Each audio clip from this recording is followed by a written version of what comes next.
हाय, hello, नमस्कार. आज आम्ही एक प्रसिद्ध ठिकाणी जातोय. काही यात्रा ह्या आधी ठरत नाहीत, त्या अचानक ठरतात, पण मनापासून ठरतात. आजची मार्लेश्वर यात्रा ही अशीच आहे. नो प्लॅन, नो तयारी, फक्त मनातील एक इच्छा आणि देवाचं एक बोलावणं. आजच्या व्लॉगमध्ये मी तुम्हाला घेऊन चालले कोकणातील पवित्र मार्लेश्वर देवस्थानला, जिथे उंच डोंगर, शांत निसर्ग आणि प्रत्येक भक्ताची एक इच्छा पूर्ण होते.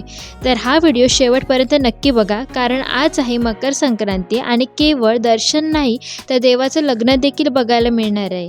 चला तर. लांजाहून मार्लेश्वर साधारण 75 किलोमीटरचा प्रवास आहे आणि आम्ही लांजा, साकरपा, देवरुख रूटने निघालो.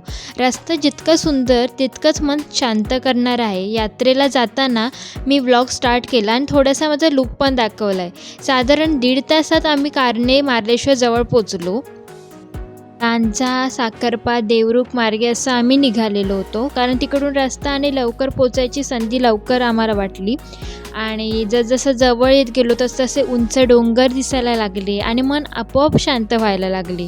मार्लेश्वरपासून साधारण 4 किलोमीटर आधी एक बोर्ड लागतो आणि तिथून पुढे वन वे स्टार्ट होतो. 4 किलोमीटर अंतर आहे मार्लेश्वरला पोचायला आणि मग त्यात उंच उंच असे डोंगर, छान हिरवंगार झाडी आणि खूप सारे सुंदर सुंदर झाडं. आणि माझी खूप दिवसांची इच्छा होती मार्लेश्वर देवाचं लग्न पाहायची आणि त्यावेळी ती इच्छा देवानेच पूर्ण केली. मार्लेश्वरला जवळ पोचल्याच्या नंतरला इथे खालीच एक पार्किंगला गाडी ठेवतात, कारण वरती पार्किंगला जागा नाही, पण व्यवस्था खूप चांगली आहे. गाडी सेफ राहते. इथून पुढे मार्लेश्वरसाठी आपल्याला बसेस उपलब्ध असतात, ज्या आपल्याला अर्ध्या वाटेपर्यंत सोडतात. पोलीससुद्धा असतात. सगळीकडे सेफ्टी आणि डिसिप्लिन आहे. तर माझा इथे लुक तुम्हाला कसं वाटतो हा नक्की सांगा. इथून खूप छान मस्त डोंगर दिसतोय आणि व्ह्यू पण खूप भारी दिसतोय. आफ्टरनून झाली होती, त्यामुळे थोडं गरम पण होत होतं, पण इट्स ओके. देवाला भेटायला जाण्यासाठी काहीही आपण करू शकतो. खूप जास्त गर्दी होती बसना पण ठीक आहे. ॲडजस्टमेंट सगळेच करत होते आणि खूप सुंदर वातावरण होतं. आणि बघू शकताच खूप जास्त पार्किंगसाठी जागा अवेलेबल नव्हती, पण तरी पण लोकांनी एकमेकांसाठी खूप जास्त हेल्प केली आणि व्यवस्थित पार्किंगची जागा पण झाली त्यामुळे.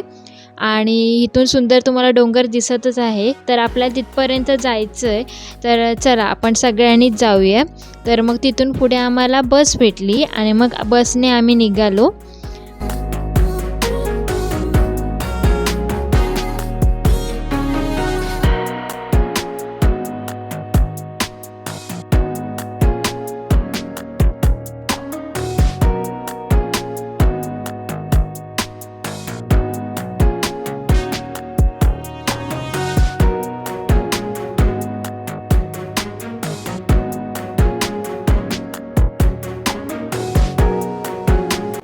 आता आम्ही मार्लेश्वरच्या मुख्यद्वाराजवळ आलो, पण त्याआधी मेन गेटजवळच डाव्या बाजूला महाप्रसाद वाटप चालू होता. यात्रेला येणाऱ्यांसाठी ही खूप मेन गोष्ट होती. खूप छान सोय होती. मी लाडू नाही खाल्ला, पण मसाला भात गरमागरम आणि चवदार होता. ही खरंच मन तृप्त झालं. तिथून मग मेन गेटजवळ आलो आणि उंच डोंगर दिसायला लागले आणि मनात एक प्रश्न होता, देव येथे कसा आला असेल? पण हाच प्रश्न नम्र बनवतो आणि देवावरचा विश्वास अजून वाढवतो. आज मकर संक्रांत असल्यामुळे खूपच गर्दी होती. भोगीच्या दिवशी पण गर्दी असते, पण मकर संक्रांतीच्या दिवशी खूप जास्त गर्दी असते. इतक्या गर्दीतही लोक संयमाने, श्रद्धेने आणि दर्शनासाठी थांबलेले असतात. हे पाहून खूप छान वाटलं. माझी खूप दिवसांची इच्छा होती मार्लेश्वर देवाचं लग्न पाहायची, पण यावेळी ती इच्छा देवानेच पूर्ण केली म्हणावं. साधारण दरवर्षी 11:30 ते 12च्या दरम्याने लग्न लागतं, पण यावेळी अगदी बरोबर 3:41 वाजता हे लग्न लागणार होतं. आम्ही दुपारचेच आले होतो, पण सगळे एवढं परफेक्ट जुळून आलं की खरंच वाटलं हे योगायोग नाही, हे देवाचं बोलावणं आहे. पुढे जायचं म्हणजे 530 पायऱ्या चढायच्या आणि उतरायच्याही पण. वाटेत खूप सुंदर स्टॉल आहेत, थकवा अजिबात जाणवत नाही. पुढे गेल्यावर खाली पाहिलं तेव्हा खरंच शब्द कमी पडले.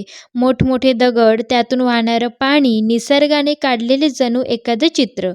मी हे सगळं फोनमध्ये कॅप्चर करत होते, कारण असे क्षण परत अनुभवायचे वाटतात. लग्नाच्या वेळेमुळे खूप मोठी लाईन लागलेली होती. आम्हाला धबधबा पाहायचा होता, पण तो नाही मिळाला. पण काही हरकत नाही, नेक्स्ट टाईम नक्कीच. मग दर्शनाला गेलो. आत गुफा आहे. पूर्ण काळोखात आत जावं लागतं.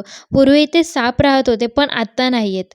आत कॅमेरा अलाउड अजिबात नाही आहे. तरी व्ह्यूअर्ससाठी मी माझ्या थोडंसं शूट केलं आणि फायनली मार्लेश्वर देवाचं दर्शन झालं. इतक्या गर्दीतून नंतर बाहेर आलो आम्ही आणि लग्नाच्या मंडपाजवळ पोहोचलो. खूप जास्त गर्दी होती. इतकी गर्दी होती की बसायला जागा पण नव्हती. पण आजूबाजूचे लोक खूप प्रेमळ होते, मदत करणारे होते. लग्नाचे विधी सुरू झाले मग. पालखी पूजा झाली व नंतर 3 कर यांची पण पूजा झाली. मानपानाचे सगळे लोक थांबलेले. मंगलाष्टक, तो उत्साह, तो जल्लोष. स्वतःच्या देवाच्या लग्नाला उपस्थित राहण्याची मजा वेगळीच होती. आणि खरंच नवसाला पावणारा मार्लेश्वर हे देवस्थान आहे, जिथे एक वेगळीच सात्विक ऊर्जा जाणवली. तुमचीही इच्छा असेल तर इथे नक्की येऊन नक्की पूर्ण होते. मग मंगलाष्टक सुरू झाले.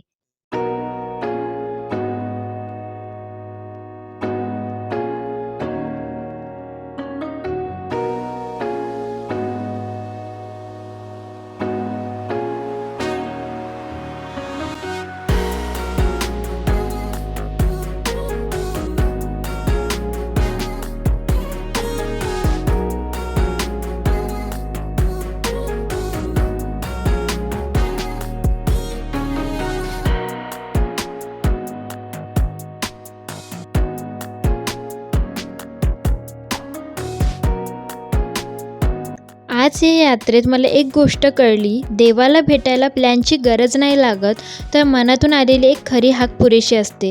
हे एक देवस्थान नाही तर मनाला शांत करणारा अनुभव आहे. काही वेळा आपल्याला हवं असतं तसं दिसतं, पण जे मिळतं ते मनाला खूप जपून ठेवावं असं वाटतं आणि मार्लेश्वरने मला तेच दिलं. हा व्लॉग तुम्हाला मनापासून आवडला असेल तर नक्की लाईक करा, कमेंट करा आणि शेअर करायला विसरू नका. बाय बाय, टेक केअर आणि नक्की भेटूया पुढच्या व्लॉगमध्ये.